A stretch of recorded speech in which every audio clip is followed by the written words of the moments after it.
clear out some of those trees like the Dairy Freeze did, and that's something to dream about. New plan maximizes off-street parking, addressing safety and capacity concerns. So little Jethro isn't running across the street at 9:25 a.m. Because you're trying to get to church. And I mean, we haven't had any problems, but it's a concern in the back of people's mind. So that's kind of the big picture.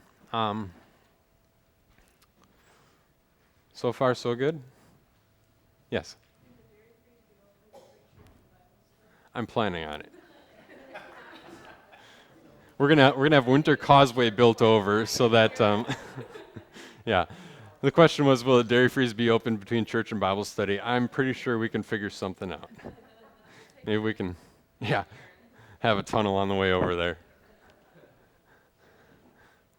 A while back, one of our members mentioned that they had just discovered poutine, or poutine, if you prefer.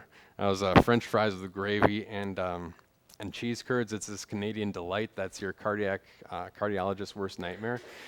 And they said, well, hey, we should use this for evangelism. I said, I love it. Let's hold a poutine feast at Shepherd of the Lakes. Everybody will come because they don't know what it is.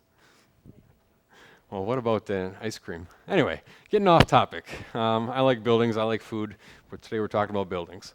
Planning a Building 101. This is kind of the quick flyover. I'll try to condense.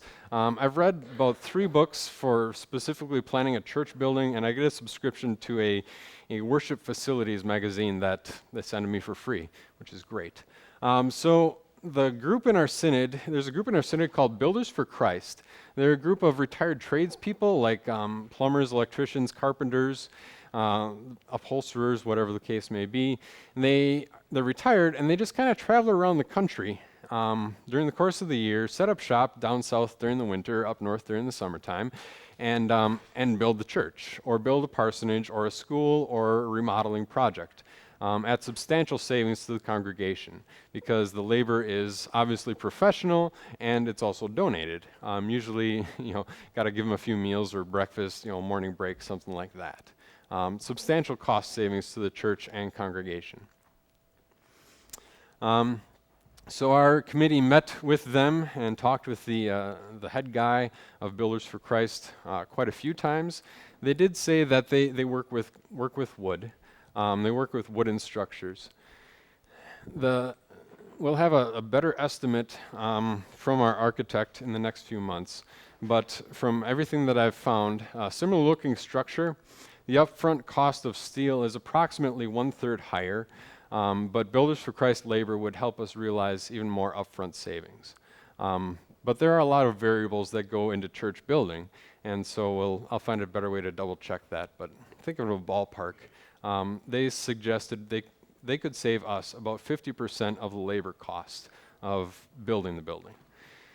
So that would be fantastic, result in substantial savings up front.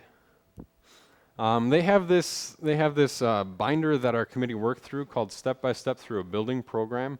Very comprehensive from all the experience our synod has in building churches, because we're a church body and that's what we do. Both telephone and in-person interviews and discussions with Dale Mueller, the head of Builders for Christ at the time. Okay, so here's a little bit of a timeline. 2012, when we purchased the land. November 2014, when our congregation voted to move ahead with drawings. So 2012, they sat down with a Builders for Christ worksheet. I forgot to run it off for you today. It's basically a worksheet that says, how many people do you have? How many people do you anticipate having? Here's the formula for figuring out the size, the seating of your sanctuary, the size of your narthex, how many classes you need, how large those should be. And plugging in the numbers of our current attendance and looking at the growth trend like this, not like this, the growth trend of our congregation gave us a pretty reliable number to work with. And just plug those in, that gave us a square footage. Okay. And that really gave us the square footage requirements. We would need a sanctuary this size, which means a narthex that size, which means is tied to a fellowship hall that size. Sat around and talked with Dale Mueller, the Builders for Christ guy. He had some examples, discussed some initial design ideas. What do we want to see? What do we want to have? And keeping in the back of our minds, the committee said we want an efficient use of space, because when you're building a building, the more you have to build, the more the cost is going to be. It's not a linear cost per square foot, like chop off 10 square feet and you'll reduce the cost by 10%, but it's kind of an up cost like this. Basically, if we can keep the square footage to the minimum that we need, we can keep costs to the minimum that are required. Let me know if I'm going too fast. Interviewed some architects, had some very good recommendations. And in November of 2014, we engaged the architect, Zenk, Reed, and Trigstad, out of Austin, I believe. They've been fantastic to work with. They designed the Methodist Church in Blue Earth and the new Methodist Church up in Lake Crystal, which it's off to the right as you're going on Highway 60, coming into town. Okay. All right. So the building committee met regularly to discuss both building design and placement on the lot. The committee met with Builders for Christ representatives and the architect. In the process, we've worked through roughly a dozen different drafts. Obviously, everything is still open to change. This is the first public draft today. In other words, there we go. We've got a long way to go in this process, and the committee wants your input. Don't know if I could say that any better. If I can add just, again, the reason I'm using the mic is because we're taping it. If I can add just a few more things about Builders for Christ. We did meet with the head honcho for Builders for Christ. I wasn't at the meeting that night. But then they had a changing of the guards, and the other guy that's the head honcho for Builders for Christ came and met with us. We had a couple building committee meetings where we had them on, what do you call it, Roman, when you're talking to them on the telephone? Teleconference. Again, I'm not very savvy in that electronic stuff. But they were very helpful. And, they reiterated, too, just because you have a cost per square foot, if you're going to take 1,000 feet off the church, you don't multiply that 1,000 by the cost per square foot. It just doesn't work that way. The guy from Builders for Christ, when he came down, the last guy, when he came down and looked at the lot, you could see a gleam in his eye. He thought it was an ideal spot for it.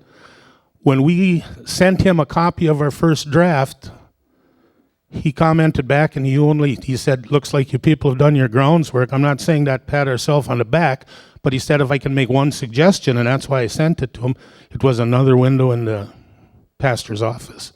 Otherwise, he said, looks good to me.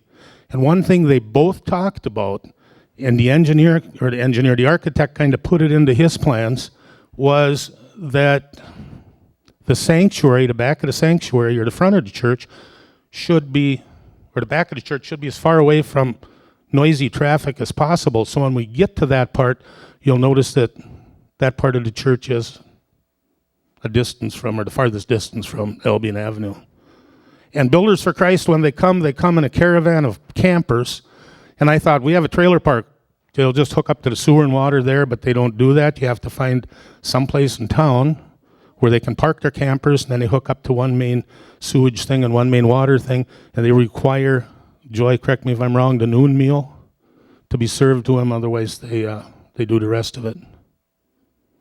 Just a couple more things on Builders for Christ. There we go.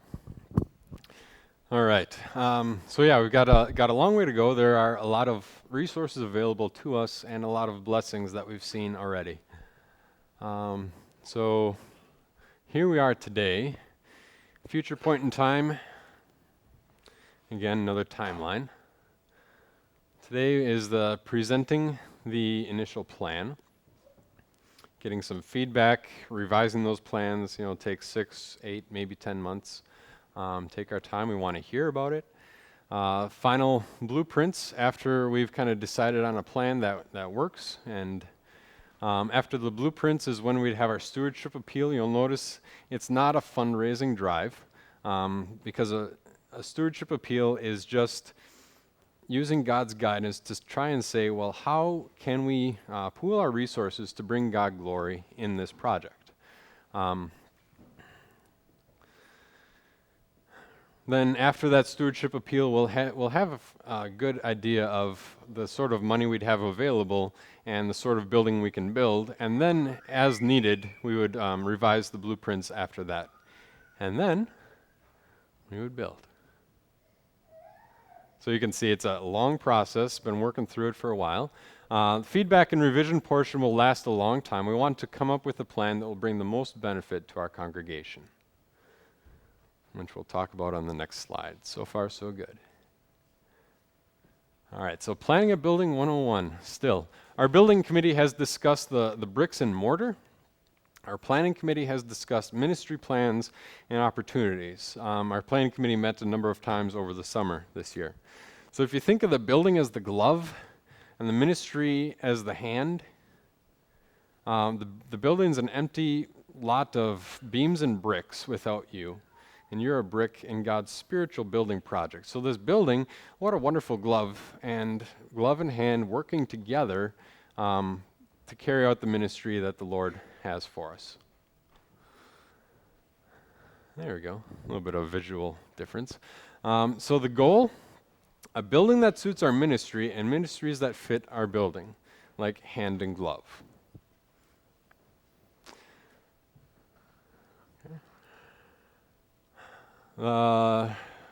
Early encouragement from Builders for Christ: aim high, make cuts or adjustments later.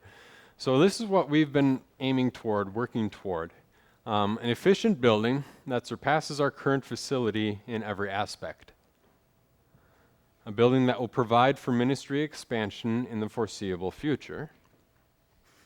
A building that supports our ministry like a glove that fits the hand. If the glove is too small, too big, it just doesn't fit. We want a building that fits what we want to do. And finally, a building we can afford. So this is all based on advice from Builders for Christ, from the architect, from our group research in journals, magazines, and books on worship facility design. Any questions thus far? All right, now we're getting to the good part. Now the what? A look at the layout.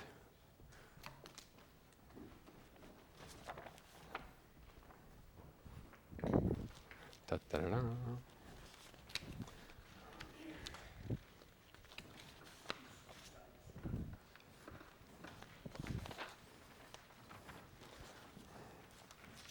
Two, three, four.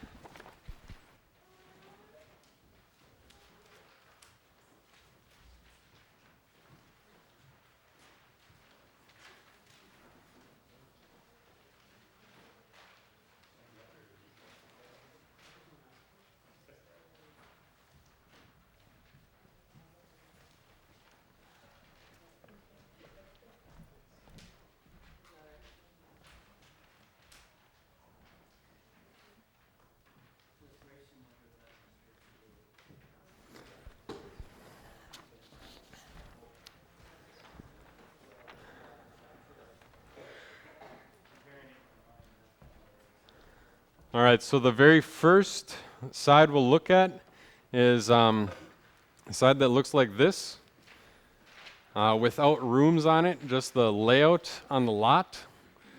And it is, the word preliminary goes in the lower right-hand corner. Okay, so on the screen I'll give you a visual of the layout here. The dairy freeze to the north, gas station kind of down there. We'll do that one more time. There we go. And here is the way that the architect suggested putting it on the lot to maximize the parking space and to allow for green space and to get the sanctuary as far from the busy street as possible. There we go. So here is the plot of land. The driveways are right here. Oh, there we go. There's the building. As you can see, on this plan, 9,941 square feet. Gomsrud Park is off the screen to the left. The green outline is the building placement, and if you look at the picture, right around here you see all these lines that are jammed together, right in here. That's to show the contour. Those are topography lines, and when they're close together, it means it's a steeper decline or incline. So right about here is where the back of the property starts to drop off. Okay, so they moved it as far back that way as they could. The two entrances are the entrances that are there now.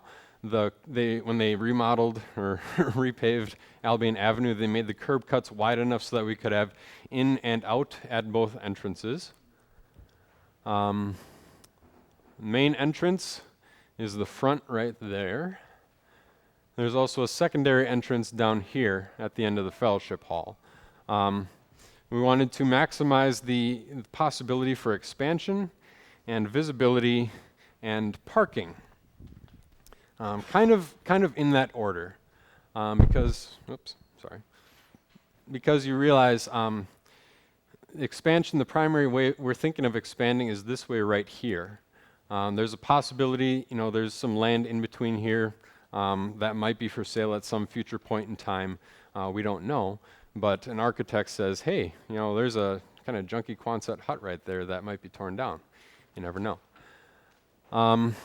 Let's see, and parking space right around there. You can count the spaces with space for an additional parking lot to be built on the back here when needed. Wouldn't need to be done first off. With the sanctuary back here, if interior design architect could make use of some of the trees, and there's also a little bit of green space right here and right here, that could be incorporated into the design of the church as well. A little bit of a taste of natural beauty outside. You see just a few trees through some like frosted glass windows or something like that.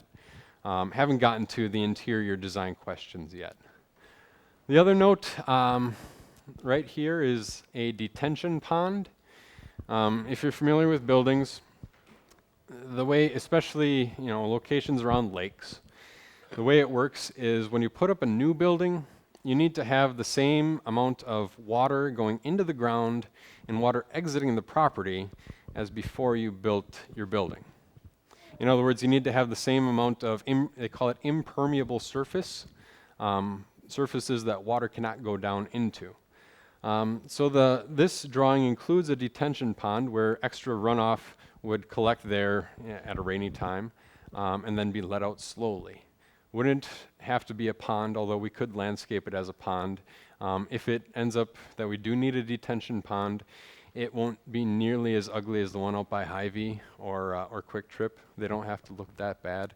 For instance, Martin Luther College has quite a large detention pond that they've made just into a regular pond as well. But there's a possibility that we won't need one at all. My private hope is that we can contact, I'll save that for another time. Yes? If I can just add a couple things here. When you talk about retaining the water, if you think about it right now, where water runs off quick at the trailer park is the roads that are in, where people park by the trailers. Of course, the surface of the trailers, the house, the garage. So what the architect is thinking that maybe we'll get by without having the holding pond. Another interesting thing that came up is that they tell you how many parking spots to have. If your church holds X number of people, you have to have X number of parking spots. So that's why we have the number of parking spots with the possibility of putting more in there. On my drives up to northern Minnesota and back, you drive by a new church and they have a gravel parking lot. Doesn't work in the city of Fairmont. Before you get a permit to use the building, you have to have a finished parking lot, which is either blacktopped or cemented. So, that's some of the things we've learned, as we've gone over this thing. Great. Had that conversation with the city about the number of parking spots for your square footage of the church? I did initially when we started. Okay. Because I know they probably have some restrictions on that. Yep, and this, Especially with the stormwater mitigation for the ponding, I would expect the city would probably have some guidance on it. Yep. So, if you go by Albion Avenue right now, there's construction taking place for the Triangle Car Wash. And if you notice where the Triangle Car Wash, I think it's going to be on the south side of the property. There's kind of a small pond. But on the north side of the property, we're going to put that coffee shop and stuff. There's a quite deep pond there. And the reason for that is that was mostly grass before, a bare lot. And then if you look a little farther south, Brian Sweet's office building has put up a new building, had an addition put on it, and there's no holding ponds. I questioned the city about that, and they didn't have an answer. So they know we kind of watch that project. So whether or not we have one, there's been some talk too about, maybe the holding pond could be where the house is at now. The house will have to be tore down. We don't know. But I mean, we're hoping that we don't have to. There's also a newer invention called permeable asphalt that'll let thousands of gallons of water soak through it. I'm going to contact the manufacturer and see if we can put in a demo lot for free. We'll see. You can definitely pray about that. That would be something. I didn't have anything else to add about this point. All right. Oh, the front elevation is on the back of your other handout. I couldn't track down an electronic copy of it, so I just took a picture of the picture, really. From the front, you can see that the steeple is pretty centered. I'm not sure if this was the absolute most recent version or not.